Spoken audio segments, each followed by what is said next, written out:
Ano masasabi mo sa lugar na ito? Ayos lang naman. Ano nga palang sabi ng kuya mo sa pagtira natin dito? Wala namang kaso sa kanya. Gusto nga raw niya na merong tatao rito sa bahay niya eh. Nag-aalala din kasi siya na baka masira to kung walang titira. Sabi pala niya, hindi naman daw natin kailangang magbayad sa upa. Siya pa nga daw ang binigyan natin ng pabor eh. Para pala ditong probinsya, no? Ang daming mga puno. Oo, pero malapit pa rin sa Maynila. Hindi ko problema ang biyahe papasok sa trabaho. Sana naman mababait ang mga kapitbahay natin. Pagod na kasi akong makisalamuha sa mga taong magaling lang kapag kaharap. Malalaman natin sa mga susunod na araw kung ano bang ugali ng mga kapitbahay natin. Pwede naman na hindi ko na lang silang pansinin.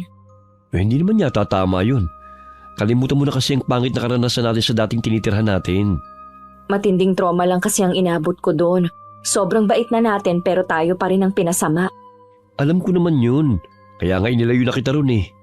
Ang mabuti pa ipagluluto na kita ng almusal mo. Maghanda ka na rin, papasok ka pa eh. Sige, maliligo na muna ako. Kagabi lang kami dumating sa bahay na yun na pag-aari ng bayo ko na nasa Canada na ang buong pamilya. 2 taon nang bakante ang bahay. Hindi kasi mapagdesisyonan ng mag-asawa ko ibebenta ba o pauupahan na lang muna.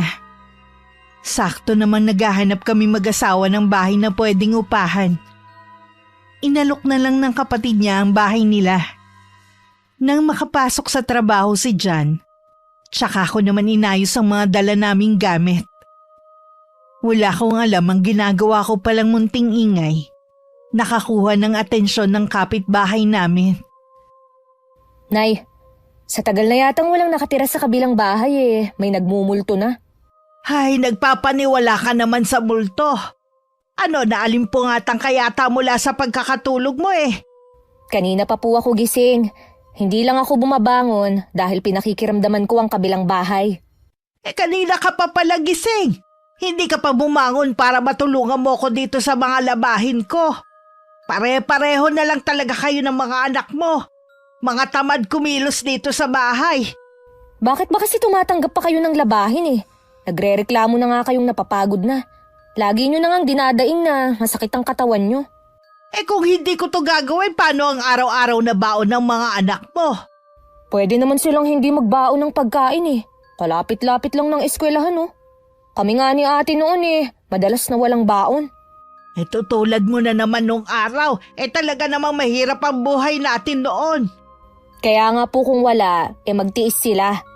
Kailan ka ba maghahanap ng trabaho? 1 taon na lang gagraduate na sa senior high ang anak mong si Neo. Nagsabi ang anak mo na gusto niya magkoleyo. Kulit naman ng batang yun talaga, oo. Sinabihan ko naman siya na magtrabaho na lang para makatulong sa inyo. Libre naman mag-aral sa public Ang kailangan mo lang paghandaan ng pamasahe niya araw-araw. Saan naman ako kukuha ng 150 araw-araw para ipamasahe niya, ha? Kaya nga ngayon pa lang dapat paghandaan mo na. Akala nyo yata ganun kadali lang ang ipinagagawa nyo. Hoy, obligasyon mo yung mga anak mo. Aba, Emilia, para kang hindi nanay Hindi ko naman tinatanggi ng mga anak ko sila. Bakit ayaw mong kumilos para mapag-aral mo sila? Susubukan ko po, pero ayokong mangako. Alam nyo naman na 4 ang mga yan 3 lang naman ang dapat mong suportahan. Yung bunso mo may ama naman niya na magbibigay ng kailangan niya. Yung 3 anak mo ang tulungan mo. Ang taas naman kasing mangarap Kami nga ni ate hindi nakatapos. Huwag mong itulad sa'yo mga anak mo. Makikinabang ka rin naman oras na makatapos ang mga yon. Sigurado naman na tutulungan ka nila. Naku, sa ugali nila na pala sagot, malabo ho yan. Kasalanan mo rin naman kasi Sa loob ng ilang taon hindi mo man lang sinubukan na ilapit ang loob mo sa kanila. Tama na nga yan, Nay. Ang aga-aga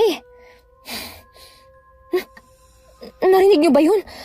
May kumalabog na naman sa kabilang bahay. Sabi ko na sa inyo may multo sa kabila. May lumipat na dyan na mag-asawa. Nakita ko umalis yung lalaki sakay ng motor. Malamang ang babae ang naririnig mong gumagawa ng ingay. Baka nag-aayos. Ha? Kailan sila lumipat? Kahapon ng umaga wala pa namang tao dyan. Hindi ko alam. Kapag lumabas ang babae, pwede mo namang tanungin. Sandali nga lang, masilip nga sa labas. Baka makita ko yung babae na tinutukoy nyo. Palaging ganun ang pag-uusap ng mag-ina tungkol sa mga anak ni Emilia. Sa kasalukuyan, may kinakasama siya at may anak sila na batang lalaki at 3 taon pa lang. Ang 3 niyang anak, iba-iba ang ama na hindi siya pinakisamahan. Sa lahat ng mga kapalpakan niya sa buhay, ang inang si Aling Sel ang lagi niyang karamay. Nakita mo ba ang bago nating kapitbahay? Hindi po lumalabas Pero nasilip ko po sa may bintana yung babae. Nag-aayos nga ng mga gamit kaya maingay. Kaano-ano kaya nilang may-ari ng bahay? Baka naman po umuupa sila. Di sana may nakapaskil sa labas na pinauupahan ng bahay na yan. Malalaman po natin kapag nakausap natin sila. Matagal ding nabakante ang bahay na yan Buti may bago nang nakatira. Akala ko nga ibebenta na yan ng may-ari. Siya nga pala. Bakit hindi umuwi si Aljun kagabi? Sa bahay po ng nanay niya umuwi kagabi. May sakit po kasi. May sakit pala ang biyenan mo Bakit hindi mo man lang dalawin? Tsaka na lang po. Tinatamad po ako Baka isipin naman ng nanay ni Aljun, pumupunta ka lang sa kanila kapag may okasyon. Kapag may sakit siya hindi ka man lang dumalaw. Baka gusto rin nilang makita ang apo. Wala din po kasi akong budget hindi pa sumasahod si Aljun. Yan na nga ang sinasabi ko Kung bakit kasi ayaw mo magtrabaho. Nagpapahanap pa ho ako kay ate. Ang dami mo naman kasing naging trabaho nun pero ang bilis mong manawa. Hindi mo man lang iniisip na may mga anak ka na dapat suportahan. Sana nagtiyaga ka na lang. Ano po bang magagawa ko kung hindi ko na gusto sa mga dating trabaho ko?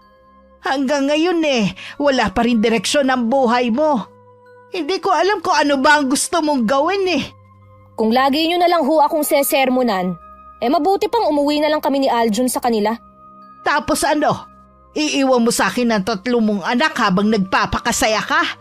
Nakakapagod na kasi kayo Ako ba hindi napapagod? Imbis na nagpapahinga na sana ako at ini-enjoy na lang ang pension ko. Sige pa rin ako sa paghahanap buhay. Dahil naaawa ako sa mga anak mo. Kapag po nakahanap ako ng bagong trabaho, wag po kayong mag-alala. Ako na ang bahala sa mga anak ko. Sana nga dahil matanda na rin ako. Hindi habang panahon narito ako sa kanila. May 1 linggo na kami nakatira ng asawa ko sa lugar bago ako lumabas at nakisalamuha sa ibang tao. Ang unang nakilala ko ang mag-inang Aling Sel at Emilia. Unang kita ko pa lang sa kanila, magaan na ang loob ko. Likas kasi sa mag-ina ang pagiging palakaibigan at pagiging masayahin. Kapag may kailangan kayong mag-asawa, huwag kayong mag-aatubili na lumapit sa amin Wala namang ibang magtutulungan kundi tayo Salamat po, Aling Sel. Kayo din po kung may kailangan kumatok lang kayo sa bahay. Siya, maiwan ko muna kayo ni Emilia. Dadalhan ko pa kasi ng pananghalian ng mga apo ko Sige po, Aling Sel. Malapit nga lang pala dito ang eskwelahan, no? Oo. Maliit lang naman ang eskwelahan dito Hanggang grade 6 lang. Yung panganay ko sa bayan na nag-aaral. Mabuti ka pa may mga anak na.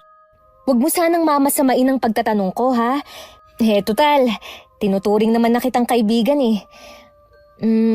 Bakit nga pala wala pa kayong anak ng asawa mo? Ilang taon na kayong nagsasama? 7 taon na kaming nagsasama. Minsan na rin akong nagbuntis. Nakunan lang ako nung magwa8 buwan na ang tiyan ko. Ay, sayang naman. Bakit ka nakunan? Simula pa lang sinabihan na ako ng doktor na maselan akong magbuntis. Kahit anong pag-iingat ko nakunan pa rin ako. Ilang taon na sana ang anak niyo kung nabuhay? 4 na taon na sana. Siguro, hindi talaga para sa inyo ang sanggol na yon. Gawa na lang kayo ulit. Sana nga ganun kadali.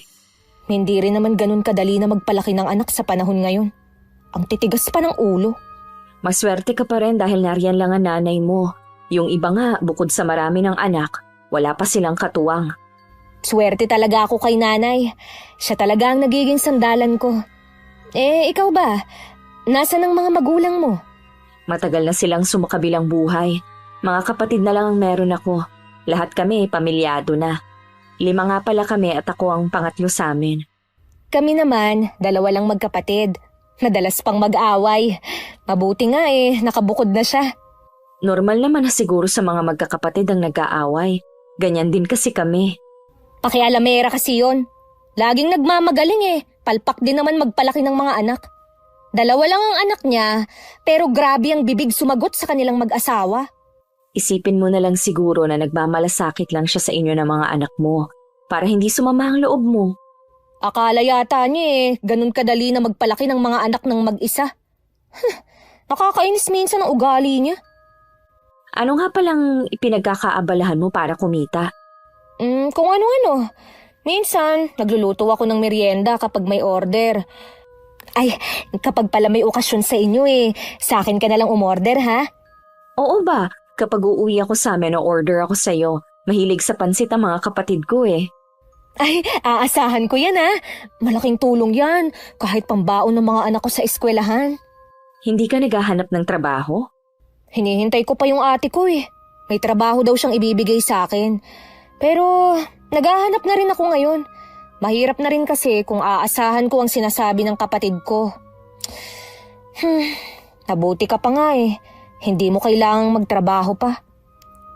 Matagal din ako nagtrabaho. May 1 taon pa lang naman akong tumitigil. Wala ka bang balak na bumalik sa trabaho? Pinag-iisipan ko nga dahil naiinip ako sa bahay.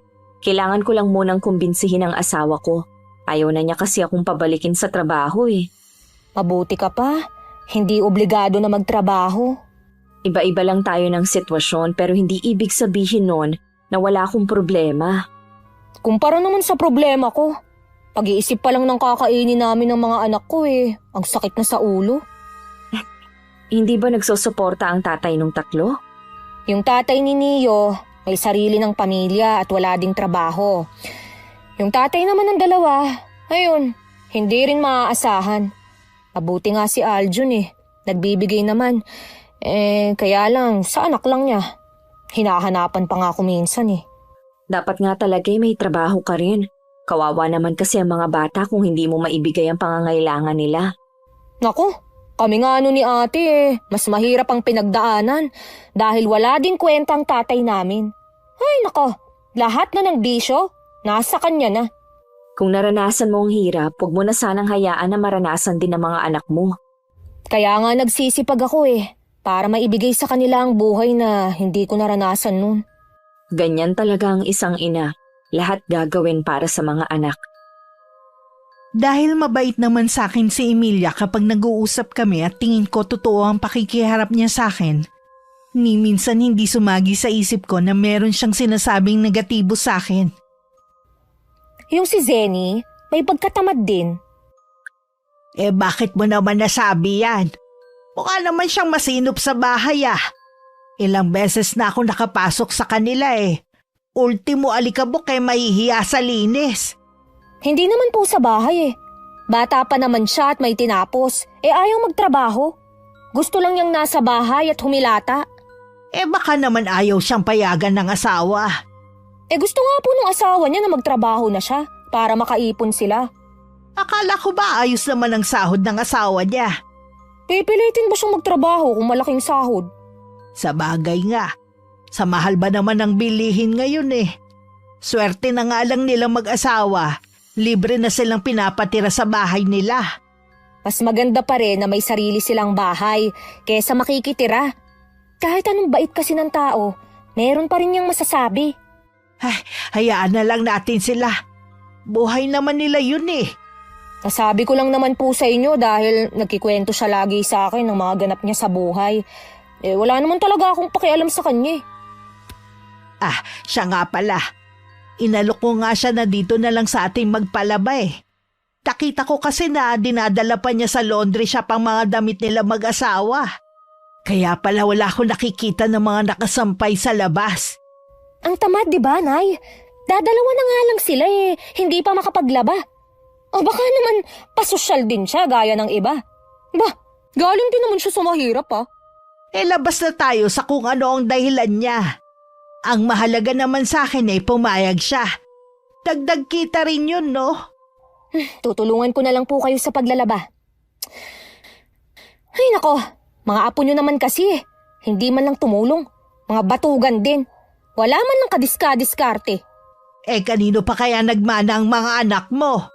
Aba, hindi sa akin Ikaw ang nanay nila, dapat ikaw ang unang paprotekta at magtatanggol sa kanila. Hindi yung kung ano-ano pang ibinabato mong salita sa mga anak mo. Totoo naman po kasi. Kahit totoo man yan, wag mo na lang sabihin sa harapan nila. Palakasin mo na lang ang loob nila para magkaroon sila ng bilib sa sarili. Hindi yung mga mahiyain kapag may ibang tao. Baka alam mo nga, hindi makabasag pinggan kapag may ibang tao. Kawawalang diyan naman sumagot sa akin. Minsan kasi ikaw na rin ang dahilan ko bakit nawawalan ng respeto sa iyo ang mga anak mo. Katulad ba nung dalawa pa lang sila? Nakiusap sa iyo ang anak mo at kahit ako na mag-focus ka na lang sa kanila. Pero anong ginawa mo? Naghanap ka pa ulit ng batong ipupukpok sa ulo mo. Sana naman itong pang-apat matino na. Nakikita nyo naman po na mabait at responsable si Aljun.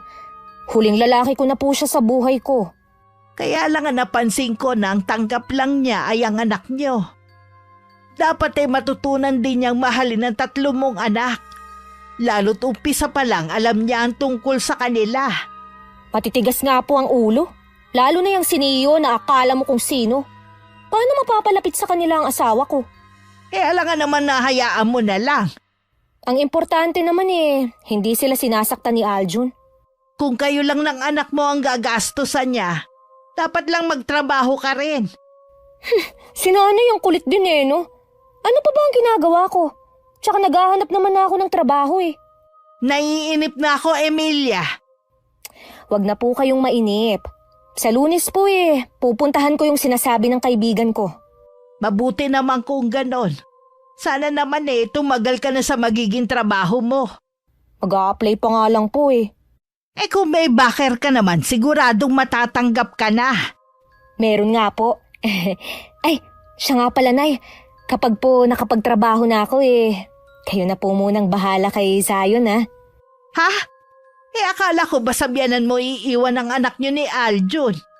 Malinaw naman siguro sa'yo ang sinabi ko na ayoko na mag-alaga ng bata. At hindi ko na rin kaya. Kasi po, Nay, gusto nung biyenan ko na bigyan ko siya ng pera kada sahod ko. Para naman kasing hindi niya apo ang anak ko. Wala naman yata siyang presyo na sinabi Tsaka, natural lang na bigyan mo siya bilang pakonsuelo man lang. Baka maubos lang ang sahod ko sa kanya at sa mga gastusin ng mga bata. Baka akong naghahanap buhay wala man lang maibili para sa sarili.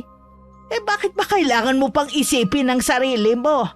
Dapat lang naunahin mo muna ang mga kailangan ng mga anak mo. Parang tinatamad na tuloy akong magtrabaho. Aba, Emilia, kung ganyan ka rin lang mag-isip, mabuti pang bumalik na lang kayo ni Aljun sa kanila. Bago dumating ang araw ng Lunes, humiram pa sa akin si Emilia ng pera na gagamitin sa pag-a-apply sa trabaho. Dahil nakakaluwag naman ako, pinahiram ko siya. Excited din ako na makapagtrabaho siya para sa mga anak niya. Dahil kapitbahay ko lang sila, nakikita ko naman ang kakulangan sa mga anak niya. At hindi ko maiwasan na maawa.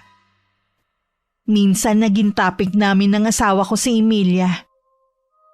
Nagulat ako dahil hindi pala maganda ang impresyon ni Jan sa kanya. May ipinakita ba siya sa'yo na pangit? Wala naman. Para kasing hindi nag-iisip Ikaw talaga, umandar na naman ang pagkasuplado mo. Ang babait nga nila lalo na si Aling Sel. Halata namang mabait talaga ang nanay niya at mapagmahal sa mga apo. Siguro, kaya mabigat ang loob ko kay Emilia dahil nakikita ko na para siyang pabaya sa mga anak niya.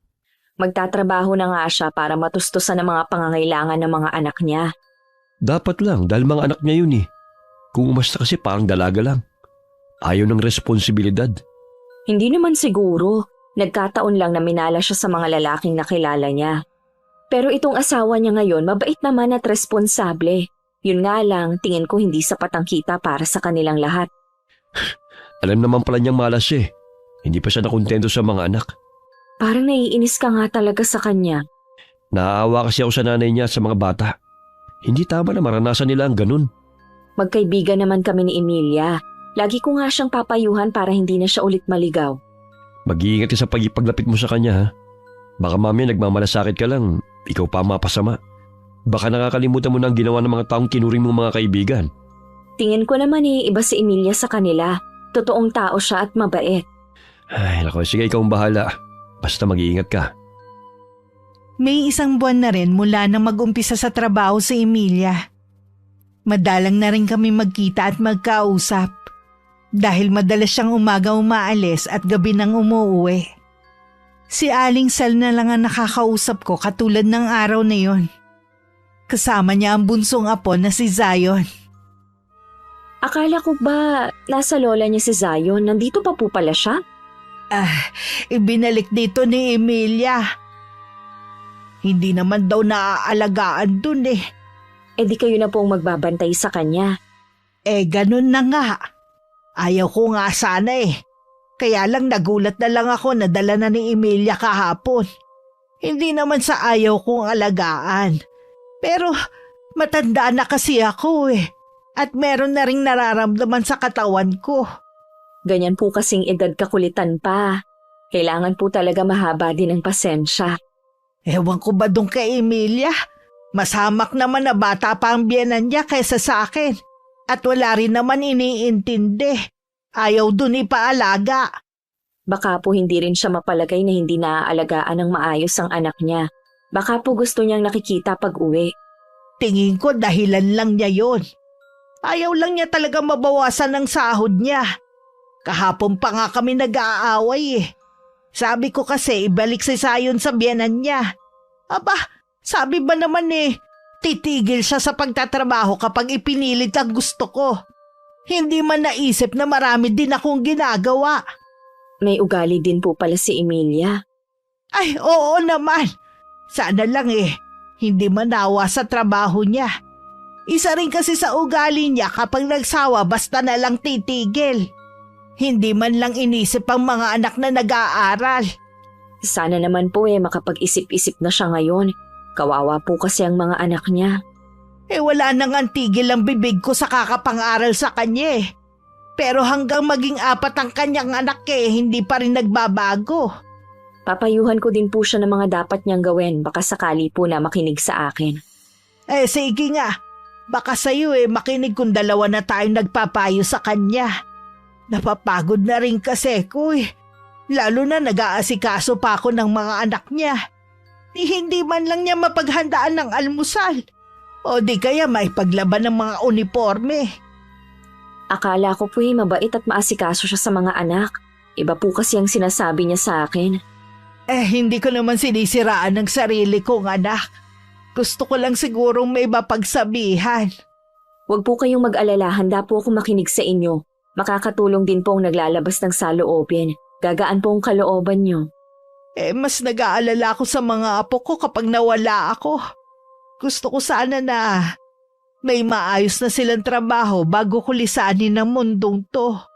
Kaya lang mukhang susunod lang sa yapak ng ina nila. Ayaw kasing gumawa ng paraan ni Emilia kung paano mapag-aaral ang panganay niya Matalino pa naman. Marami naman po ang libreng eskwelahan ngayon. Di tulad nung araw na mahirap makapag-aral. Yun nga ang sabi ko sa kanya. Ang kailangan lang kako niyang paghandaan yung pamasahin ng bata. Pero nagmamatigas pa rin siya Lagi niyang sinasangkalan na siya nga daw hindi nakapagtapos ng pag-aaral. Baka po gusto niyang iparanas din sa mga anak niya ang nararanasan niya noon. Pero dapat po hindi siya ganun mag-isip. Ewan ko ba sa babaeng yon, parang hindi ina. Kaya nga lagi silang nag-aaway ng ate niya Kahit anong payo nito sa kanya, hindi man lang niya pakinggan. Kapag nagigipit naman siya, takbuhan naman niya ang kapatid. Halata sa mukha ni Aling Sel ang sama ng loob at lungkot na matagal ding itinago. Marahil ngayon lang naglabas ng saloobin ng matandang babae. Naikwento ko rin kay John na napag-usapan namin ni Aling Sel habang naghahapunan kami. Parang lukaret naman pala yung si Emilia eh. Palagay ko marami pa ako matutuklasan sa totoong pag-uugali niya sa mga susunod na araw. Naaawa nga ako kay Aling Sel kanini. Kung ako sa'yo, iwasan mo ng taong yun. Wala siyang maidudulot sa'yo maganda.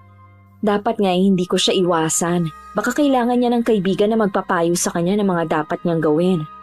Ikaw na rin ang may sabi na hindi siya nakikinig sa ina't kapatid. Sa'yo pa kaya? Malay mo sa akin, makinig, di ba? Gusto ko kasing makatulong alang-alang man lang sa mga bata. Oo, sige. Pero ka masyado magtitiwala sa kanya.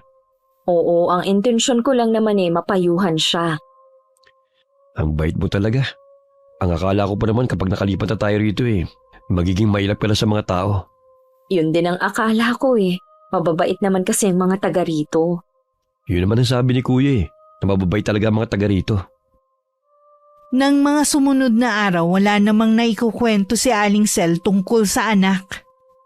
Hindi na rin niya ako ipinaglalaba dahil walang magbabantay sa kanyang apo. Minsan kasi nadapa ang bata at nagkaroon ng bukol na labis na ikinagalit ni Emilia at asawa niya. Kasalukuyan kasi noon naglalaba ang lola at hindi na malayang nakalabas ang apo niya. Isang umaga habang nagwawalis ako sa bakuran namin, bigla na lang sumulpot sa harapan ko si Emilia. Oh, wala kang pasok? Huling araw ko na kahapon. Bakit? Endo ka na ba? 3 buwan ka pa lang dun Umalis na ako. Hindi ako makatagal Ang baba ng sahod ko. Mababa pa ba ang 500 isang araw sa'yo? Hindi pa kasamang overtime. Mababa yun Wala man lang akong naitatabi At least natutugunan ng pangangailangan ng mga anak mo. Yun na nga Trabaho ako ng trabaho. Sa kanila lang napupunta. Obligasyon mo kasi ang mga anak mo. Kung hindi ka pa pala handa, bakit mo sila ipinagbuntis? Gusto ko lang naman makahanap ng kaligayahan Hindi ko naman alam na maalas ako sa mga tatay nila. Maliban na hangarin ko na magkaroon ng pamilya. May pamilya ka na ngayon, nandiyan na si Aljun. Ang kailangan mo na lang alagaan ng pamilyang binuo nyo. Malas na naman ako. Ibig mo bang sabihin may problema kayo? Patagal na akong naiinis sa kanya. Kasambahay yata ang kailangan niya at hindi asawa Ano bang pinag-aawayan nyo? Noon pa kasi, gusto niya, ipaghahanda ko siya ng almusal at damit niya. Hindi nga ako sanay bumangon ng maaga para asikasuhin siya. Normal lang yan sa mag-asawa. Ako nga kahit masama ang pakiramdam mo mabangon para ipagluto ng almusal at babaunin si John. Papasok yun sa trabaho na nakahanda na ang damit na isusuot. Malaki naman kasi ang sahod ng asawa mo, kaya hindi ka tatamarin asikasuhin. Ang pag-aasikaso sa asawa, wala yan sa laki ng sahod at kung magkano ang ibinibigay sa'yo. Noon pa man, alam ko na kung magkano ang sahod niya. Dapat bago ka makisama sa kanya, alam mo na isa yun sa magiging obligasyon mo sa kanya. Hindi lang kasi yun ang issue sa amin. May palagay din ako na meron siyang ibang kinalolokohang babae. Paano mo naman nasabi? Lagi kasi siyang gabi nang umuuwi at maliit lang ang naiuuwing pera. Ang lagi niyang dahilan, pinaaayos daw niya ang motor niya. Ay nako, lintik na motor na yon. Mas inuuna pa kesa sa gastusin sa bahay. Di ba yun ang service niya sa trabaho? Tama lang na ipaayos niya. Bumawi na lang kamo siya sa ibang araw. Nakakapagod na rin siyang intindihin Mabuti pa, umuwi na lang siya sa nanay niya. Kesa dumagdag pa siya sa problema ko. Nasa iyo kung susundin mo para maging maayos ang pagsasama niyo. Subukan mo na asikasuhin siya gaya ng gusto niya. Mga anak ko nga hindi ko inaasikaso Siya pa kaya? Bakit ka nag-asawa kung ganon? Anong dahilan mo? Ay, para may masabi nga na may pamilya ako. Kung hindi ka makikinig sa mga taong nagmamalasakit sa'yo, hindi magiging maayos ang buhay mo. Nakikinig naman ako. Kaya lang, ayoko lang nung pinakikialaman ng desisyon ko. Katulad ni inay, nuknukan ng pakialamera. Akala mo naman, perfect ang buhay niya. Kaya nga siguro pinangangaralan ka dahil ayaw ng nanay mo na matulad ka sa kanya. Siguro nga. Wag na nga natin yung pag-usapan. O sige, kung yan ang gusto mo. Ngayon na wala ka ng trabaho, anong plano mo? Pinaalok ako ng kaibigan ko na pumalit sa kanya sa pagtitinda ng merienda. May pwesto na siya sa kanila eh. Isang buwan na lang kasi manganganak na siya. Ipinagpalit mong trabaho mo sa pagtitinda? Mas okay to, no? Dahil hawak ko ang oras ko. Tsaka mas malaki ang kita dito. Para sa akin ha, mas okay yung trabahong pangmatagalan. Pangmatagalan naman to ah. Baka dito pa ako yumaman. Mabuti ka nga nakapasok ka sa electronic. Sabi kasi ng mga kakilala ko, ang hirap daw makapasok lalo't walang backer. Nasabi ko lang dahil nangihinayang ako. Mahirap nga doon. Tsaka hindi ako sanay sa puyatan. Di good luck sa pagtitinda mo. Kailan ka ba mag-uumpisa? Wala kasi akong ipon eh. Sabi ko nga sa'yo, nauubos lang sa mga anak ko. Kaya nga ako nandito para manghiram sana sa'yo eh. Huwag kang mag-alala. Ibabalik ko rin sa'yo. Kasama yung hiniram ko sa'yo noon. Tanda mo pa? Oo naman, akala ko nga nakalimutan mo na Nako, hindi ako nakakalimot sa utang ko, no?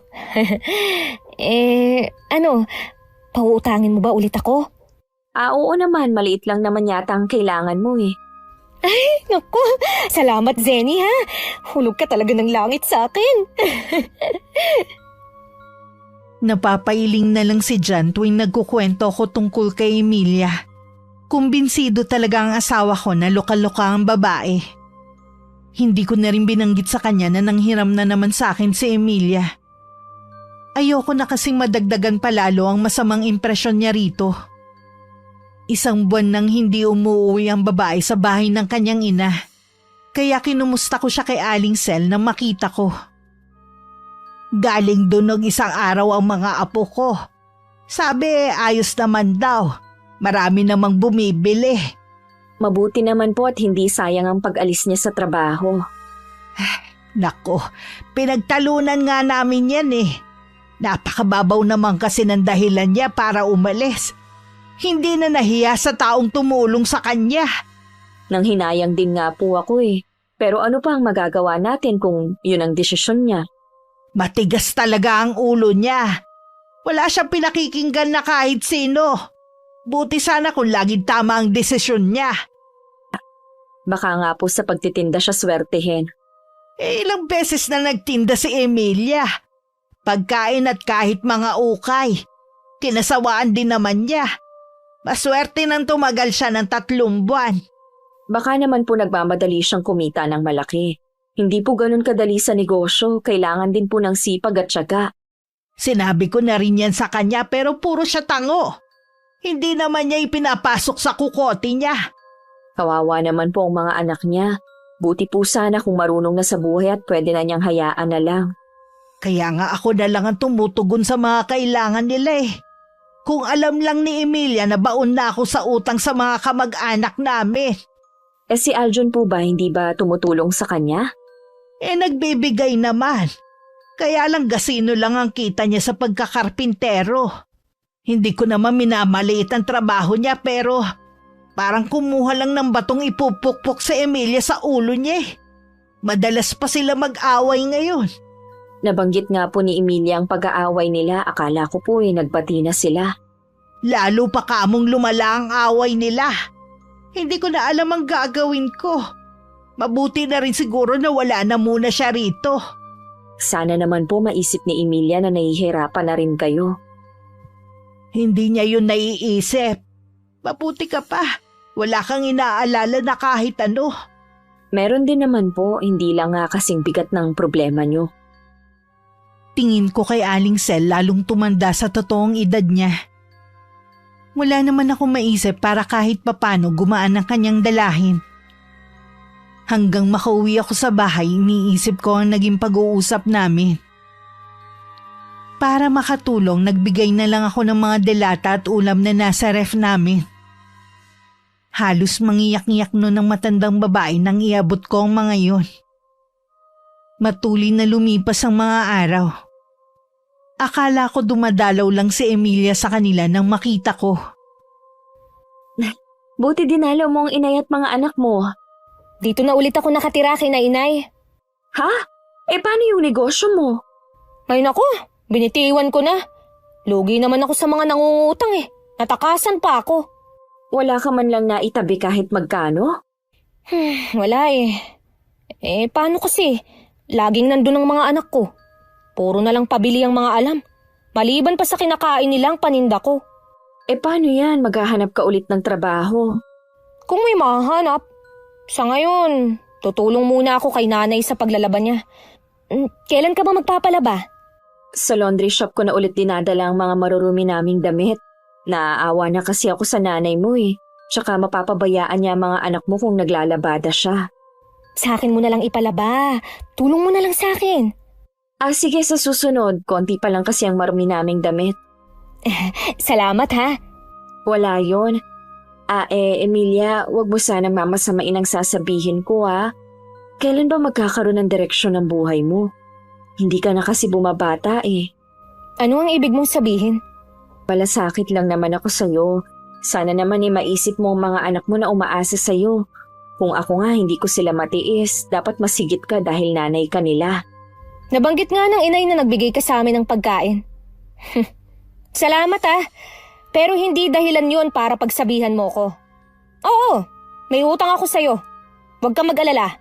Babayaran kita kapag nakaluwag-luwag na ako. Kailan pa yun? Lahat ng matinong trabaho inaalisan mo. Pinagsasawaan mo agad. Kahit man lang sana sa mga anak mo. Sarili mo lang kasi lagi ang iniisip mo. Kung ano yung magpapasaya sa'yo.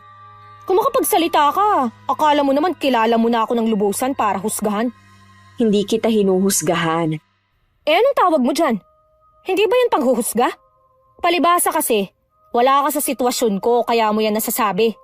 Naiintindihan naman kita kahit hindi ko pinagdaanan ng sitwasyon mo. Alam mo ba, kapag naging ina ka na, hindi na sarili mo ang prioridad mo kundi sila na. Hindi na natin dapat isaalang-alang ang sarili nating kaligayahan. Hindi man ako perpektong ina, alam ko na mabuti ako sa kanila.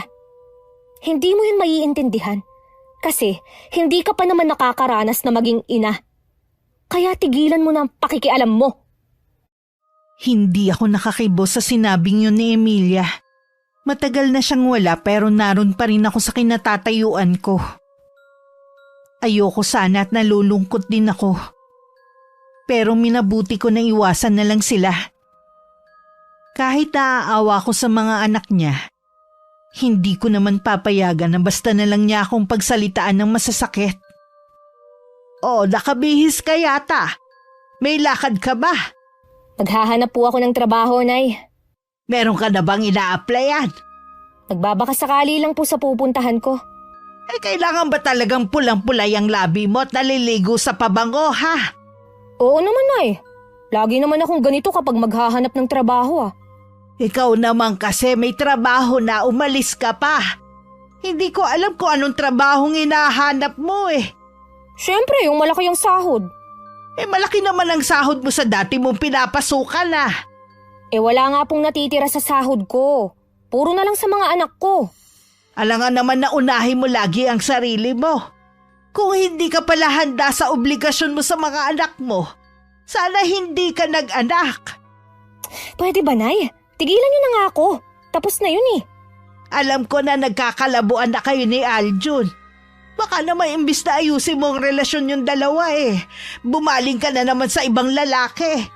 Nay naman! Ano naman ang akala niyo sa akin? Ganun kalandi? Hindi, pero kung umasta ka at magsalita para ka ng loka-loka. Alam mo ba kung ano ang sinasabi ng mga kamag-anak natin sa'yo? Para ka daw lukaret. Grabe naman sila sa akin. Hindi niyo man lang ako ipinagtanggol. Paano pa kita ipagtatanggol? Kahit ako nauubusan na ng ikakatwiran sa mga ginagawa mo. Kapag nakaahon ako, makikita nila. Huwag mong sabihin, gawin mo na lang. Talaga? Kaalis na nga. Piping dasal na lang ni Aling Sel na sana mali ang kutob niya. Nung isang araw kasi narinig niyang nag-aaway ang dalawa. Pinagbibintangan ni Aljun ng anak na meron kachat na lalaki. Tinatanggi naman yun ni Emilia. Diyos ko, sana naman hindi totoo. Sobra na ang kahihiyang inaabot ko kay Emilia. Hindi ko alam kung may mukha pa akong ihaharap sa ibang tao. Dahil sa madalas na pag-aaway ng dalawa, minabuti na lang ni Aljun na umuwi sa kanila at tuluyan ng iwan ng kanyang mag-ina. Nakumpirma din naman ni Aling Sel na tama ang ibinibintang na manugang sa kanyang anak. Talaga bang hindi mo kayang pigilan ng kakatihan mo, ha? Puro na lang kahihiyan ang ibinibigay mo sa amin. Hindi mo man lang inisip ang mga anak mo. Ang nararamdaman nila. May babae rin naman po si Aljun ah. Napatunayan mo ba na meron siyang babae, ha? Sabi po nung pinsan niya nakasamahan niya sa trabaho. Lagi daw silang nakikita na magkasama ng babae sa karinderya na kinakainan nila. Kung totoo man yan, sana hindi ka pa rin ng lalaki. Hindi ka sana gumante. Sinabihan na kita na wag mong ibabalik sa ibang lalaki ang atensyon mo. Hindi na rin po kami magkikita. Imbes na magpakatino ka na alang-alang sa mga anak mo, problema na naman ang hinahanap mo. Magpapakaayos na nga po ako, Nay. Balikan man ako o hindi ni Aljun, aayusin ko na po ang buhay ko. Dapat lang dahil pagod na ako sa'yo. Magpupursige na po akong maghanap ng trabaho. Dapat lang. Kailangan sarili mo na rin sikap dahil kahit ate mo, ayaw ka ng tulungan na makahanap ng trabaho. Ayaw man lang ni ate na tulungan akong makabangon. Siya nga, tinutulungan ko rin dati eh. Nahihiya na kasi ang ate mo na lumapit sa mga kakilala niya para tulungan ka. Dahil ang bilis mo manawa sa trabaho. Kita mo nga yung pagtitinda mo ng merienda. Tumagal ka ba? Diba pinaliwanag ko na po sa inyo ang dahilan ko? Tsaka ang dami ko na pong kalaban na nagtitinda rin doon. Sana kasi 1,000 beses ka muna nag-isip bago ka umalis sa dati mong pinapasukan. Pangako po, Nay. Babawi ako sa inyo kapag nakahanap na ako ng trabaho. Bumawi ka sa mga anak mo. Iparanas mo naman sa kanila ang maginhawang buhay. Hindi yung ipaparanas mo sa kanila yung hirap na dinanas mo. Opo, Nay. At sana rin wala kang bagong problema. Matagal na rin nang huli kong makausap si Aling Sel. Sadya kasing iniwasan ko na sila mag-ina. Sa ibang kapitbahay ko na lang nalaman na tuluyan ng iniwan ng asawa si Emilia. Walang nakakalam kung ano ang dahilan ni Aljun. Hirap na hirap daw ngayon si Aling Sel. Lalo't nag-aaral pa ang mga apo at ang anak wala pa ring trabaho sa kasalukuyan. Ano ba, Emilia? Hihilata ka na lang ba maghapon dyan? Isang linggo ka na walang ginagawa kundi matulog ah. Akala ko ba maghahanap ka ng trabaho? Tatawagan na lang daw po ako ng mga kakilala ko kapag may bakante na sa kanila. Di sana man lang tinutulungan mo ko sa pag-aalaga sa anak niyo ni Aljun. Hindi yung puro ka na lang tulog. Iyak nang iyak naman po kasi kapag nandito lang sa kwarto eh. Bakit kasi kailangan mong ikulong dito? Ang gawin mo, tumayo ka dyan at bantayan mo sa labas habang naglalaro. Ang dami ko pang dapat gawin eh. Dalhin niyo na lang po dito sa loob si Zion. Hindi po talaga ako makakalabas. Bakit nga kasi ayaw mong bumangon dyan, ha? Masama po kasi yung pakiramdam ko, Nay. Para po akong lalagnatin. May gamot pa dyan. Sandali lang kukunin ko. Huwag na po, Nay. Mawawala rin ho ito. Magsabi ka nga ng totoo. Meron ka bang tinatago sa akin, ha? Wala po, Nay. Mabigat lang po talaga ang pakiramdam ko. Magpahinga ka na lang muna rito. Sana naman umayos na ang lagay mo. Malapit na rin bumigay ang katawan ko sa pagod eh. May namumuunang hinala kay Aling Sel ng mga sandaling yun sa totoong kalagayan ng anak. Pilit lang niya yun inaalis sa isip. Hindi niya kasi nasisiguro kung kakayanin pa niya ang panibagong problema. Ngunit sadya yatang nabuhay sila sa mundo para saluhin lahat ng problema. Nahuli niya ang anak na panay duwal sa lababo nila. Tagaktak ang pawis nito nang mapatingin sa kanya na mabilis ding iniiwas ang mga mata. Ang mabuti mong gawin puntahan si Aljun at makipag-ayos. Nay, nakipaghiwalay na po sa akin si Aljun. Hindi na po siya makikipagbalikan sa akin. Kapag nalaman niyang nagdadalang tao ka, siguradong babalik siya. Nasisiguro ko na hindi niya ako babalikan. Paano yung dinadala mo? Paano ka makakapagtrabaho? Kailangan mong tawagan si Aljun. Kung ayaw mo at nahihiya ka, akong tatawag sa kanya. Hindi niyo po kasi ako naiintindihan. Ipaliwanag mo kasi, wag mo akong daanin sa pag-iyak mo. Nay, hindi po si Aljun ang ama ng tinatala ko. Ano? Sinong tatay ng sanggol na yan? Hindi na po mahalaga kung sino siya. Hindi na rin naman siya magpapakita. Malandi kang babae ka! Wala ka na talagang kahihiyan! Hindi mo man lang inisip ang mga anak mo! May kinakasama ka na nga, ano pa bang hinahanap mo? Patawarin niyo po ako, Nay. Hindi ko naman po sinasadya eh. Lagi ka nalang hindi sinasadya. Paulit-ulit mo na lang din ginagawa. Sana hindi ka nalang umuwi rito. Sumama ka na lang sa lalaki mo. O di kaya maglaho ka na lang na parang bula.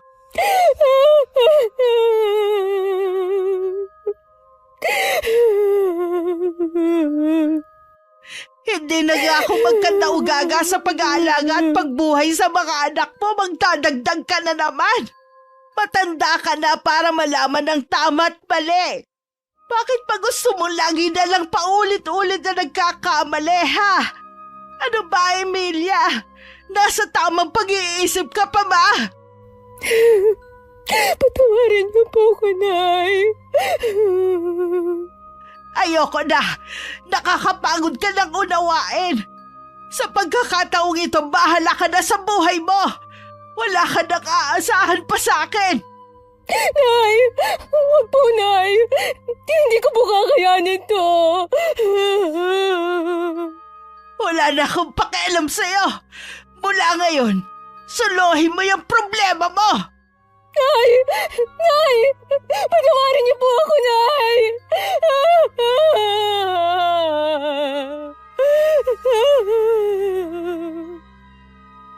Sa matinding sama ng loob ni Aling Sel, hindi na niya iniimik ang anak. Kinausap rin niya ang anak na panganay at sinabi ang sitwasyon ni Emilia. Kahit ang ate niya labis na nadismaya at nagalit dahil sa ginawa ng kapatid. Nakikiusap ang ina na kung pwede dun muna ang anak para mailayo sa mga tao. Pero isang umaga hindi na nagisna na matandang babae ang anak. Aling Sel! Aling Sel! O Senny, ikaw pala. May kailangan ka ba? Dinalhan ko po kayo ng mga gulay, tanim po yan ng kapatid ko. Galing po kasi kami ni John sa kanila kahapon. Marami naman po kaming naiuwi kaya dinalhan ko na kayo. Salamat ha. Lagi na lang ikaw ang nagbibigay sa amin. Ako naman po ang nakakaluwag kaya ako na lang po ang magbibigay. Nandyan po ba si Emilia? Wala siya. Ilang araw na siyang hindi umuwi rito eh. May trabaho na po ba siya? Wala iha. Hindi ko nga alam kung nasan siya ngayon eh. Labis na nga ako nag-aalala. Tinawagan niyo na po ba ang mga kakilala ni Emilia? Ano pong sabi ni Aljon? Wala nang pakialam sa kanya si Aljun. Normal lang po sa mag-asawang mag-away. Pasasaan po magbabati rin sila. Malabo nang magkabati sila. Ang gusto ko na lang makita si Emilia. Nag-away po ba kayo? Oo. Nakapagsalita ako ng hindi maganda sa kanya dala ng matinding galit ko. Ipagdasal na lang po natin na sana nasa mabuti pong kalagayan si Emilia at sana maisipan na niyang umuwi. Sana maalala niya ang mga anak niya. Kahit hindi siya naging mabuting ina, mahal pa rin siya ng mga anak niya. Hinahanap pa rin nila siya. Ipablatter po kaya natin ang pagkawala niya sa barangay. Baka sakali pong makatulong sa mabilis na paghahanap sa kanya. Humingi na ako sa mga kamag-anak namin ng tulong para lumapit sa barangay. Malaking kaabalahan lang daw yun. Katwiran nila natutong umalis ang anak ko. Matuto daw siyang bumalik mag-isa. Ang problema nga po, baka may masamang nangyari sa kanya kaya hindi pa umuuwi. Hindi ko na alam ang gagawin ko, Senny. Bakit po ba pakiramdam ko hindi nagmamalasakit ang mga kamag-anak ninyo kay Emilia? Sa dami kasi ng ginawa ni Emilia, hindi ko rin sila masisi. Huwag na po kayo masyadong mag-isip, baka makasama pa sa inyong kalusugan. Pakiramdam ko pinaparusahan ako ng Diyos sa dami ng problemang dumarating sa pamilya ko. Huwag niyo pong sabihin yan, pagsubok lang po ito sa inyo. Lumapit lang po kayo sa kanya. Masusumpungan niyo din ang solusyon sa mga problema niyo. Mabuti ka pa. Napaka-positibong mag-isip. Kapag kailangan niyo ng tulong, nandito lang po ako. Alam kong may mabigat na dahilan kung bakit umalis si Emilia sa bahay nila. Sa mga anak at sa nanay niya ako naaawa. Parang gusto ko na rin mainis sa babae dahil sa pagiging makasarili nito. Ngayon ko lang napagtanto na may dahilan naman pala ang ibang taga ron para iwasan siya. Kahit hindi ko sila kaano-ano, apektado pa rin ako sa problema nila. Kanina pa kumukulo ang tubig ah. Nandiyan ka lang naman. Hindi mo ba naririnig? Pasensya na hindi ko na malayan. Sige ako na magsasalin. Baka mabanlian ka pa. Kanina ko pa napapansin na tulala ka dyan. Ano bang problema? Kasi ilang araw nang hindi umuuwi si Emilia sa kanila. Sobrang nag-aalala na kasi si Aling Sel. Hindi rin niya kasi alam kung saan tumitigil. Sa tanda ba naman niyang yun, nagawa pa niya maglayas? Kung hindi ba naman lukret talaga siya. Nag-away kasi sila ng nanay niya. May mga nasabi daw si Aling Sel na masasakit na salita kay Emilia. Baka yun ang dahilan kung bakit siya umalis. Kahit sino siguro magulang, mapupuno rin sa ginagawa niya. Imbis na magpakatino't alagaan na lang ang pamilya niya, ayun, astang dalaga. Sana naman umuwi na siya. Nakakaawa na kasi ang nanay at mga anak niya. Dahil sa problema nila, pati ikaw naapektuhan na rin. Mga kapitbahay natin sila, normal lang siguro kung magmamalasakit tayo sa kanila. Kahit naman kasi nakakaawa ang kapitbahay natin, mismo si Emilia ang walang pakialam sa pamilya niya eh. Sana mahimasmasa na si Emilia kung nasan man siya ngayon. Naisip ko bigla, bumalik ka na lang kaya sa trabaho para mabaling na sa ibang atensyon mo. Pwede rin naman, pero bakit bigla atang nagbago ang isip mo? Nakikita ko kasi na masyado ka nang apektado sa mga taong wala namang kinalaman sa atin. Baka pati pagsasama natin maapektuhan din. Kaya ngayon pa lang, ilalayo na kita sa kanila. Naisip ko na baka tama si John. Kailangan ko ng ibang pagkakaabalahan. Sapat na siguro ang naitulong ko kay Aling Sel at sa mga apo niya. Nang sumunod na araw dahil abala na ako, hindi ko na malayan na nakabalik na pala si Emilia. Isang kaibigan na naghatid sa kanya. Huwag mo na ulit gagawin ang ginawa mo, Emilia, ha? Alam mo bang ilang gabi na akong walang tulog? Akala ko po kasi gusto nyo na lang akong mawala eh. Kaya ko lang naman yun nasabi dahil sa matinding galit ko. Kahit naman sinong magulang ganito magiging reaksyon eh. Hindi ko na po kasi alam ang gagawin ko. Hindi naman habang buhay eh. May tatago ko ito sa mga tao. Harapin mo na lang sila gaya ng dati. Huwag mo na lang pansinin ang mga maririnig mo. Paano po yan? Saan tayo kukuha ng panggastos natin? Sana naisip mo yan noon bago ka pumatol at nagpabuntis sa ibang lalaki. Nagsisisi na po ako sa nagawa ko. Hindi ko naman ginusto to eh. Habang kaya mo pang kumilos, magtrabaho ka pa rin. Sinasabi ko sa'yo, Emilia, hindi ko kakayanin ng gastos natin araw-araw. Opo, Nay. Nakikiusap ako sa'yo.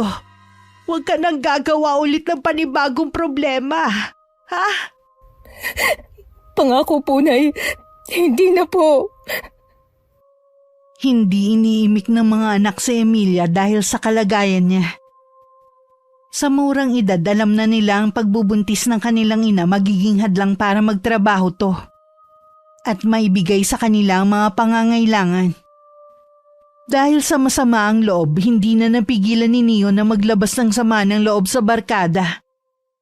Naging dahilan yon para kumalat ang balita tungkol kay Emilia. Nakarating din yun sa aming mag-asawa. Meron pa palang katulad niya na hindi makontento sa isang lalaki, no? Hindi dapat ipinagkalat ng anak niya ang baho ng ina. Buong pamilya tuloy niyang pinag-uusapan ng mga tao. Hindi mo naman masisisi yung bata. Napuno na rin siguro sa nanay niyang lukarit. Akala ko sapat ng mga payo ko sa kanya. Tama nga ang nanay niya, hindi talaga siya nakikinig. Ikaw lang naman ang matigas ang ulo na nakikipagkaibigan sa kanya. Nanay na lang yata niyang nakakaintindi sa kanya. Natural, nanay niya yun eh. Pero naiisip ko na baka dahil laging nariyan ang ina na tagasalo ng problema niya, kaya hindi siya nadadala. Isa rin nga yan sa dahilan. Ay, pati ako sumasakit na rin ang ulo. Lalo ko naaawa sa mga anak niya. Yung bunso na lang naman ang bata pa eh. Yung tatlo ay malalaki na rin. Kailangan pa rin nila ng gabay mula sa magulang. Sana kung hindi niya kayang alagaan ang mga anak niya, pinaampo na lang niya nung maliliit pa. Sana nakaranas ang mga yun ng magandang buhay. Wala na tayong magagawa. Nandyan na ang panibagong problema niya. Harapin na lang niya. Habang nagtatanggal ako ng mga ligaw na damo sa bakuran, hindi ko inaasahang pupunta sa Emilia. Una ko napansin sa kanya parang balisa ang itsura niya. Wala akong kangiti-ngiti na nakatingin sa kanya. Naglilinis ka yata ng bakuran nyo. Oo, malago na kasi ang mga damo. Baka meron diyang tawa-tawa. Akin na lang ah. Wala akong napansin eh, puro ligaw na damo lang ang nandito. Ano bang gagawin mo? Kahapon pa kasi nilalagnat si Zion eh. Ipapainom ko sana ang pinaglagaan ng tawa-tawa. Kapag may nakita ako, ibibigay ko sa'yo. Salamat ah. Kumusta ka na pala? Dapat yata akong mga musta sa'yo. Siguro, nakarating na sa'yo ang kalagayan ko. Pakiramdam ko, may nagsumpa sa akin kaya puro kamalasan na lang ang nangyayari sa akin. Ang mga nangyayari sa'yo, bunga yan ng mga maling desisyon mo sa buhay. Tsaka yung sinasabi mo na sumpa, hindi yan totoo. Nakontento ka na lang sana sa kung anong meron ka. Gusto ko lang naman maging masaya eh. Pero heto, kamalasan pa rin ang dumating. Subukan mo na mga anak mo muna ang unahin mo kaysa sa sariling kaligayahan. Baka swertehin ka na. Tingin mo talaga sa akin makasarili, no? Hindi lang ako, halos lahat ng mga tao dito. Wala naman silang ambag sa buhay ko, kaya wala akong pakialam sa kanila. Ganun na nga ang gawin mo, wag mo na lang silang pansinin. Marahil nararamdaman ni Emilia ang malamig kong pakikitungo, nagpaalam na siyang uuwi. Dahil sa malimit na pag-aaway nila mag-ina, hindi na umuwi sa kanila si Neo. Nabalitaan na lang namin na nasangkot sa aksidente ang binatilyo. At maaaring hindi na makalakad pang muli. Bakit ang apo ko pa? Bakit? Wala na po tayong magagawa. Nangyari na eh. Yan lang ba ang sasabihin mo, ha? Ano po ang gusto niyong sabihin ko? Masakit din po sa akin ang nangyari. Nagpapakatatag lang po ako. Masama ang loob niya sa'yo. Kaya ayaw niyang umuwi rito para makita ka. Nakaganti na rin naman siya dahil ipinagkalat niya ang tungkol sa sitwasyon ko. Tama lang yan sa'yo. Gusto mo ikaw lang ang laging iintindihin. Maniwala man kayo o hindi, nasasaktan din po ako sa nangyari kay Neo. Tingin ko pa sa'yo natutuwa ka pa. Siguro iniisip mo na nakaganti ka na sa anak mo dahil sa ginawa niya. Hindi ko po iniisip na makaganti sa mga anak ko, kahit mga bastos silang sumagot sa akin. Siya nga pala, nagkausap kami ni Aljun. Gusto niyang kunin si Zion. Ano? Hindi po maaari yan. Pumayag ka na, dahil hindi mo naman kayang alagaan ang anak niyo. Anong gusto mo? Ako pa rin ang mag-aalaga, ha? Hindi ka na talaga naawa sa akin. Hindi ko po kayang mawala sa akin si Zion. Dito lang po siya, Nay. Sige, pero ikaw ang mag-alaga sa kanya. Huwag mo nang iasa sa akin. Bakit pa pakiramdam ko? Iba ang trato niyo kay Zion kaysa sa tatlo niyong apo. Ganyan pa ba ang sasabihin mo, ha? May gana ka pa talagang maghinanakit. Nakikita ko po kasi ang hindi niyo pantay na pagtrato. Mahal ko lahat ng apo ko. Kaya nga lang hindi ko na kayang mag-alaga kay Zion. Talaga bang ganyang kakitid ang utak mo? Pasensya na, Nay. Ang dami ko na kasing iniisip eh. Tingin mo sa akin walang iniisip? Kung alam mo lang, para na ako nauupos na kandila sa dami ng problema natin. Sana naman magbago ka na. Madalas kong makita si Aljun na pumupunta sa bahay ni na Aling Sel. Marahil para dalawin ng anak. Mula nang maaksidente ang apo, isang beses pa lang ako nakakadalaw. Pinagbawalan na kasi ko ni John. Okay na raw ang isang beses na pagpapakita ko sa kanila. Sinisilip mo na naman ba ang kapitbahay natin? Oo, madalas kong makita na dumadalaw si Aljun sa kanila. Malamang dinadalaw ang anak. Dapat kinukuha na lang niya ang anak niya kaysa madamay sa hirap ng pamilya. Yun nga sana, kaso wala naman tayong pakialam sa desisyon nila. Baka naman kapag wala ako, suwiin mo ako ha? Hindi kahit nasa trabaho ka, hindi ako napunta sa kanila. Nagmamalasakit lang ako sa iyo at saka si Kuya. Mabuti nga nabanggit ko sa kanya. Dinabalaan pa kita. Tama nga talaga ako. Wala sa tamang pag-iisip yang si Emilia. Parang ang baliwala sa kanya ang nangyari sa anak niya. Paano galit siya rito? Dahil nalaman ng mga taong sikreto niya. Ganyan ba mga kaibigan ang gusto mo? Sa totoo lang, mas masahol pa siya sa mga tao dun sa dati nating tinirhan. Ay, sa mga susunod na araw naman busy na ako. Wala na akong oras kahit makisimpat siya sa kanila dahil malapit na akong magkatrabaho. Sa Lunes na ako mag-uumpisa sa trabaho. Kahit papano, excited na ako. Habang nag-aayos ng mga gamit, isang katokan narinig ko. Tumigil muna ako sa ginagawa ko. Baka kasi ang parcel ko na ang dumating. Pero ganun na lang ang gulat ko na mapagbuksan si Emilia. Sana hindi ako nakakaabala sa'yo. Hindi naman, tuloy ka. May kailangan ka ba? Hindi ka na kasi dumadalaw sa bahay eh. Tinatanong ka nga ni Inay eh. Busy lang ako lalo't sa Lunes na ang umpisa ng trabaho ko. Talaga? Buti ka pa. Baka may bakante pa. Pwede mo ba akong ipasok? Ha? Seryoso ka ba? Oo naman. Bakit parang natatawa ka?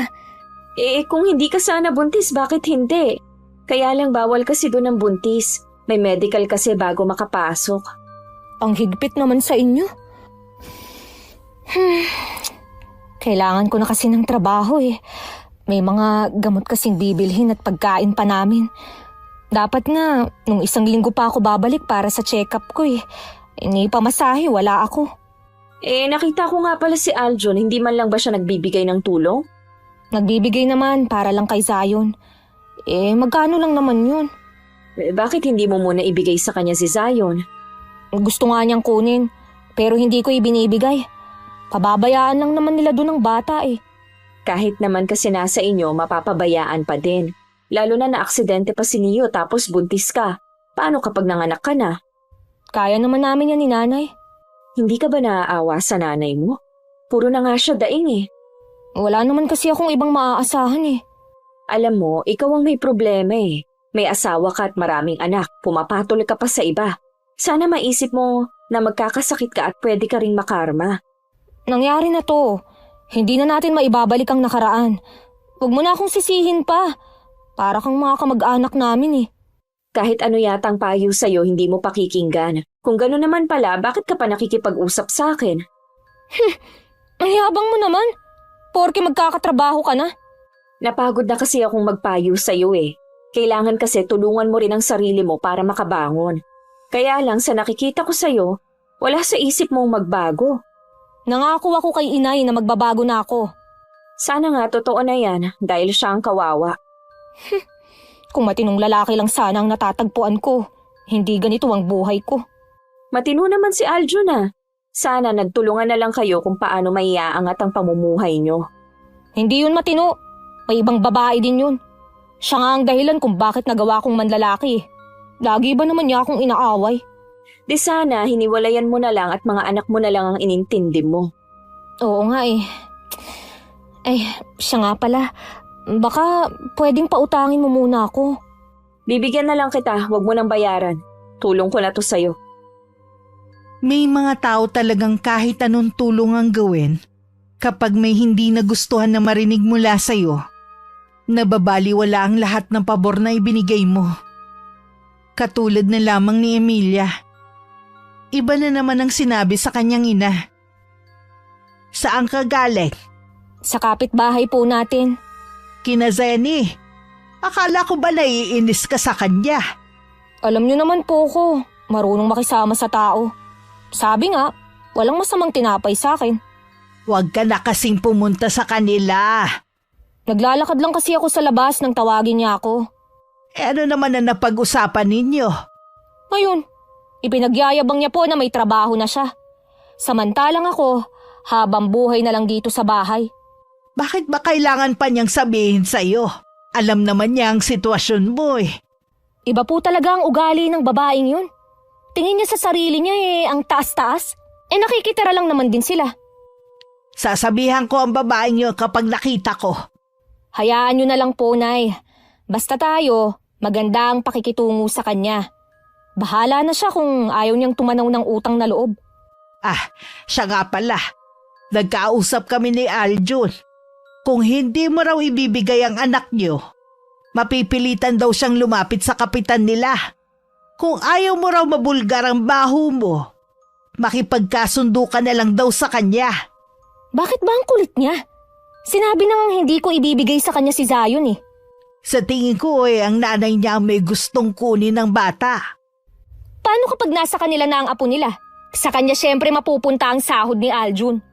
Akala yata niya hindi ko alam ang naglalaro sa utak niya. Malay mo naman mahal nila ang bata kaya gusto nilang kunin. Wag po kayong papayag, Nay. Dito lang si Zion. Kapag lumapit yun sa kapitan, siguradong ipapatawag ka para mapag-usapan ng tungkol sa bata. Matatalo po sila. Alam naman nila na hanggang 7 taon ng bata dapat nasa nanay. Ang kaso nga nangaliwa ka. Kitang-kita na ang pruweba. Yang paglaki ng tiyan mo. Marami din ang nakakaalam sa mga taga rito. Paano mo yung malulusutan? Kainis kasi si Neo eh. Siya ang may kasalanan nito.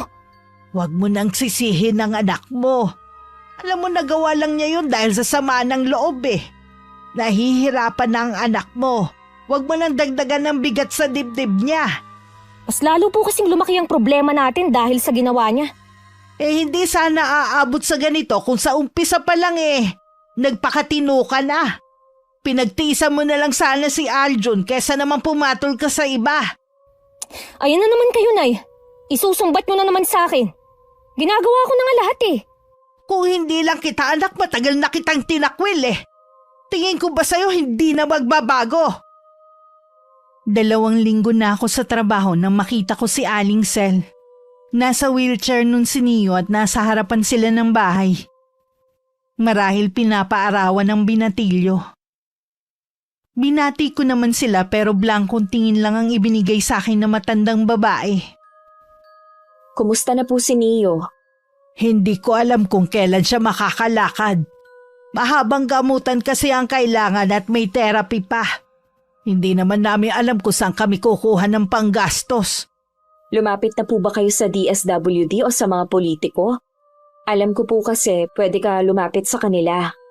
Lumapit na sa kanila si Emilia. Kumusta na po pala si Emilia? Nakapagpa-check up na po ba siya? Bakit ba kailangan mo pang tanungin? Wala ka namang pakialam kung nagpapa-check up na siya.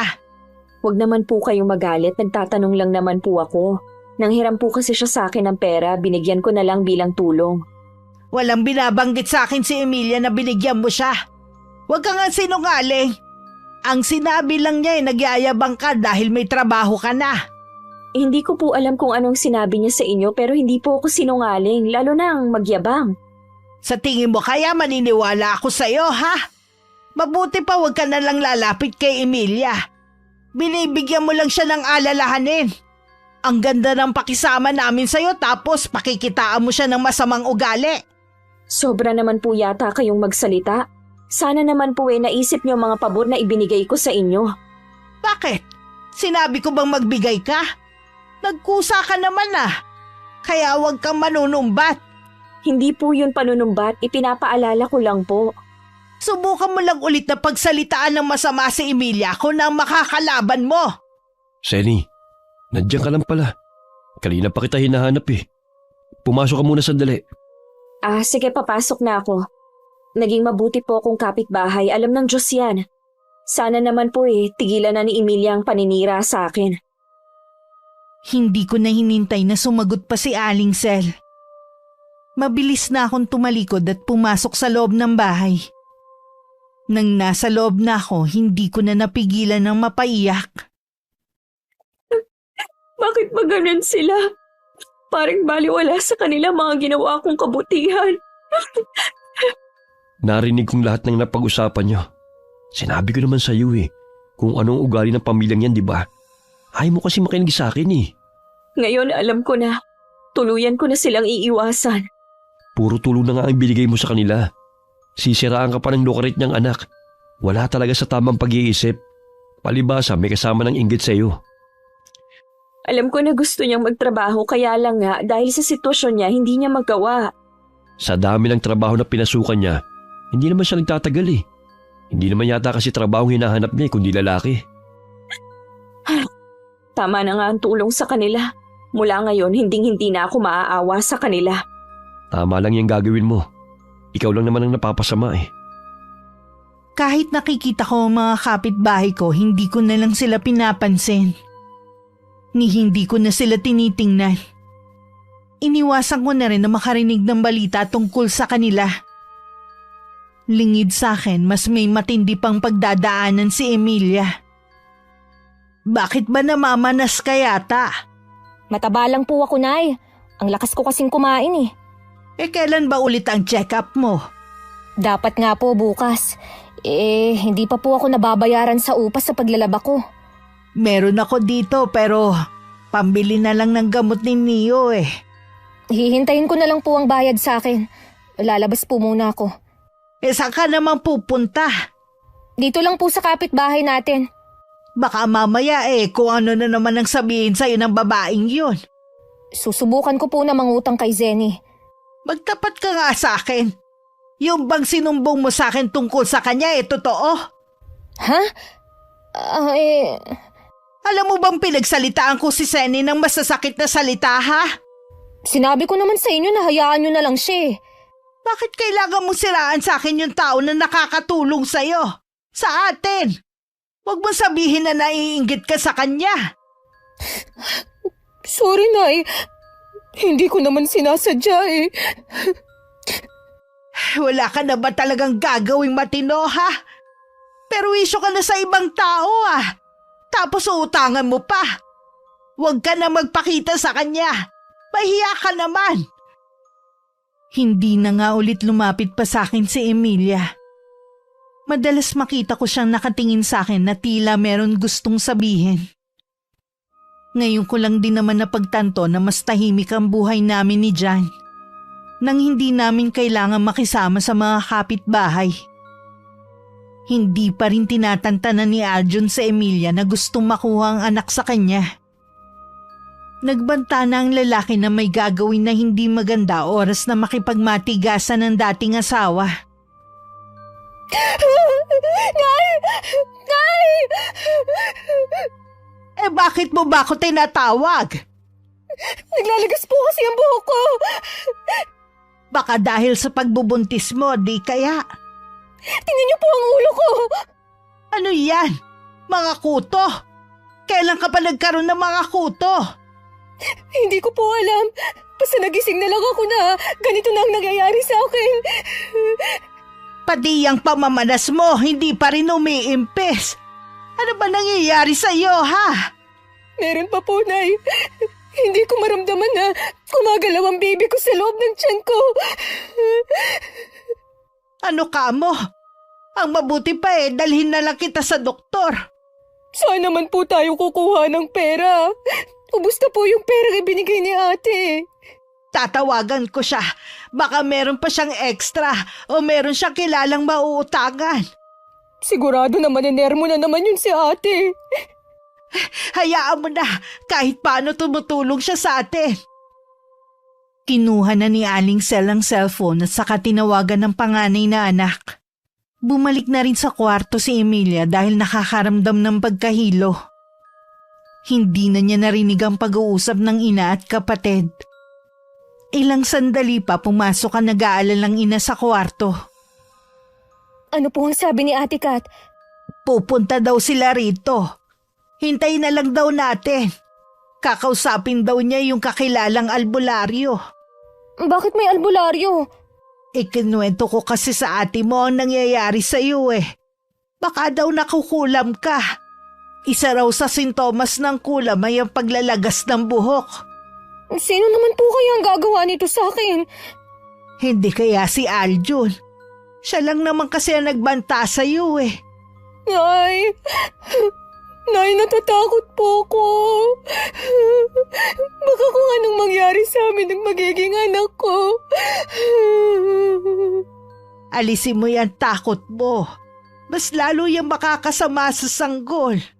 Hindi ko po maiwasan eh. Hintayin na lang natin ang kapatid mo. Malalaman natin kung si Aljun ba ang nagpapakulam sa'yo. Gabi na nang dumating ang kapatid at albularyong sinasabi nito. Nakumpirma nga na may kumukulam kay Emilia. Dahil nagdadalang tao, hindi mapainom ng manggagamot ng dalang lang isang babae. Dinasalan na lang niya para bumuti ang pakiramdam. Kinabukasan na nang magising si Emilia.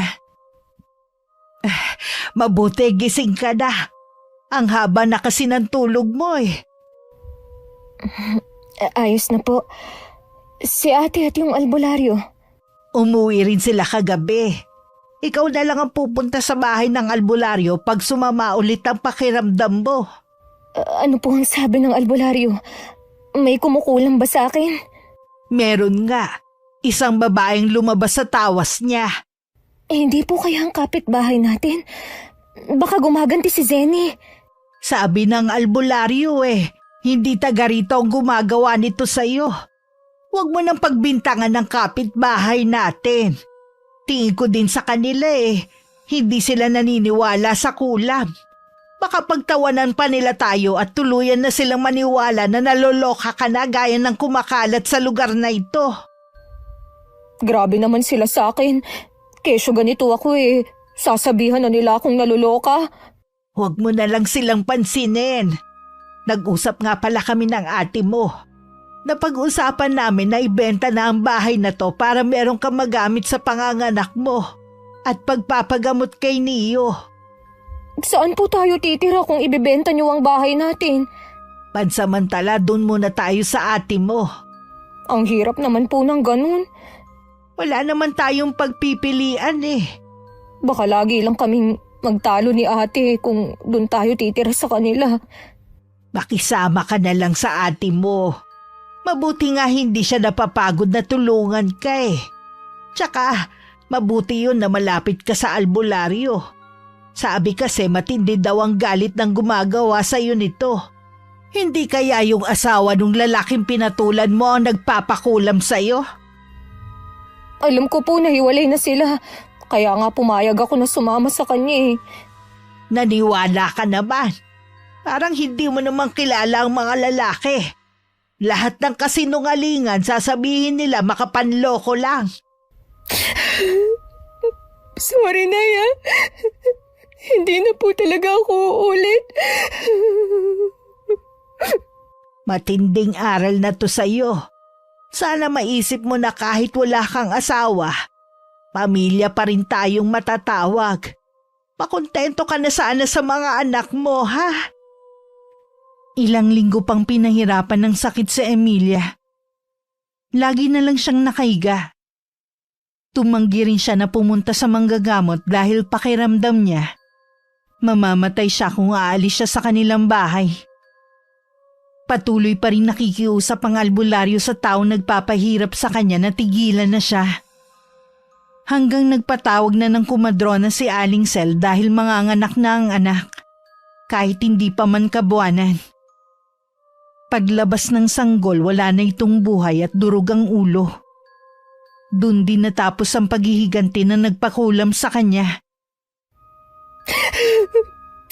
Bakit sana ko siya gumanti? Dahil alam ng taong yon na labis ka masasaktan kung sa anak mo siya gaganti. Dahil sa mga kasalanan ko, iba ang nagbayad. Patawad, anak. Hindi ko sinasadya na madamay ka. Tahan na, anak. Baka naman mabinat ka sa kakaiyak mo. Pabayaan niyo po muna ako, Nay. Hayaan niyo lang ilabas ko ang lahat ng nasa tip-tip ko. O sige, ipagluluto lang kita ng pagkain ha. Kailangan mo kasi magpalakas. Alalahanin mo, nariyan pa ang iba mong anak. Nalaman ko na nakunan nga daw si Emilia. Matinding pagpipigil sa sarili ang ginawa ko para puntahan siya. Nangako kasi ko na lalayo na sa kanila. Ipinagdasal ko na lang na sana malampasan niya ang mga pagsubok sa kanilang buhay. Matulin na lumipas ang 1 buwan. Nakita ko na lang na iba na ang nakatira sa bahay ni na Aling Sel. Sabi ng bagong nakatira, ibinenta na sa kanila ang bahay na yun. At walang nakakaalam kung saan lumipat ang pamilya. Wakas. Okay, shoutout po tayo.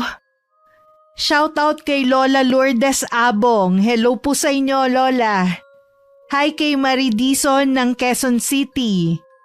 Shoutout sa San Juan family and Brosula family from Bicol at kay Mama Virgilia Brosula.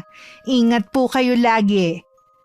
Shoutout sa Pastoral family and Rio Florida family from Bikutan, Taguig City. Hi kay Annalyn Pasamic from Singapore. Hi kay Allen Jewel Antonio Pascua from Pangasinan. Hello kay na Rosie, Russell, Rosie, and Claire. Hello po sa inyo. Shoutout kay Merwin Roque at Umilda family ng Sariaya, Quezon na laging nakasubaybay. Maraming salamat po sa inyo. Hi kay Cherry May Lapasanda from Hong Kong. Hello kay Wilma Leses from Pioduran, Albay. Hi kay Ria Rose Galvez from Masbate. Hello kay na Jocelyn Baluyot, Roland Baluyot, Althea Orada at Akisha Orada from EJ Dulay, Lawang, Northern Samar. Hi kay Angelina Ignacio from California. Maraming salamat po. Shoutout sa Eneria family, lalo na kay Runalyn Eneria. Get well soon po. Shoutout sa Arco family, Tumaliwan family, and Balaw family from Tuguegarao City, Cagayan. Salamat po sa pakikinig ninyo. Hi kay Marlene Tubola. Hi kay Connie Rayoso Calcada. Hello kay Inang Ausa from San Narciso, Quezon. Hi kay Manuel Arenque from Palmera, Caloocan City. Shoutout sa Demelites family. Hi kay Jepoy from Marikina City. Hello kay na Beth Royo at Jasmine na laging nakikinig. Salamat po. Hi kay Raquel Hasigawa. Hello kay na Mr. and Mrs. Danny and Alona Aricheta from Quezon City. Advance happy birthday kay Aaron Ativo from Angeles, Pampanga. Shoutout ka na Jennifer Mangilinan, Romel Tablan, Romila Austria, Irene De Los Santos. Hello po sa inyo. Shoutout sa Tilan family from Surigao del Norte. Hello sa Solid Abangers na sina Ate Auring, Minda, Mary Ann, Kath, Ruth, Kuya Dennis at Poging J ng Amira Boxes Handicraft. Salamat po sa inyo. Hi kina Arniel, Jonel, Jan Reed Arcos from Kabatuan, Iloilo, mga solid abangers din ni Miss Gwen. Hello kay I Love Traveled. Shoutout kay Maria Tess Nape at sa Nape family from Las Piñas. Shoutout sa Valdez family and Platero family from Tanawan, Batangas at kay Renren Ventura. Hi kay Malusuklan ng Cuenca, Batangas na nasa Riyadh, Saudi Arabia ngayon. Hi kay Jinky Santiago from Maykawayan, Bulacan. Hello kay Lia Risa Abdul from Muscat, Oman. Hi kay Elizabeth Dungka from Pampanga. And shoutout sa mga senior citizen ng Pampanga. Hello po sa inyong lahat. Maraming salamat po sa pagsuporta nyo at pakikinig. Hanggang sa susunod, ingat, God bless. Ano masasabi mo sa lugar na ito? Ayos lang naman. Ano nga palang sabi ng kuya mo sa